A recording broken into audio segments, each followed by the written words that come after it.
Hello বন্ধুরা, কেমন আছো তোমরা? আশা করি তোমরা সবাই খুব ভালো আছো। চলো তোমাদের একটা জিনিস দেখাই। এটা আমার একটা পার্সেল এসছে। এটা আমি পারচেস করেছি ফ্লিপকার্ট থেকে।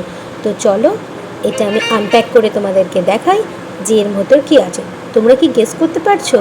আশা করি আমার ক্যাপশন দেখে বুঝেই গেছো। কিন্তু দেখো, এটা আমি অনেক চেষ্টা করছি কিন্তু খুলতে পারছি না। তো চলো ক্যামেরাটা অফ করে একটু খুলে নিলাম। এইবার দেখো এখান থেকে কি বেরোচ্ছে। এটা আমি অনেক দিন ধরে ফ্লিপকার্টে, মিশোতে অনেক জায়গাতে আমি দেখেছিলাম, কিনবো ভাবছিলাম, অবশেষে কিনেই ফেললাম। এই দেখো, কিউট কিউট দুটো বেবির ফটো। অ্যাকচুয়ালি কী বলো তো, এই বেবি ফটোটা আমার খুব ইচ্ছে যে ঘরে দেওয়ালেতে আমি আটকে রাখবো। আর আমি যখন এদিক ওদিক ঘুরবো, ঘুম থেকে উঠবো, সবসময় আমি এটা দেখবো। তো একটা ভেতরে গুড ভাইবস আসে সেই জন্য।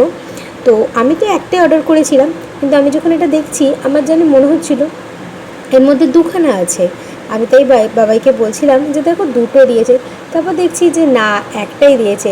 ওটা আঠা আছে, আঠাটার ওপর স্টিকার টাইপের, তো ওটা খুলে নিয়ে দেওয়ালে আটকেছি। তোমাদেরকে পরে শেয়ার করবো কেমন হয়েছে।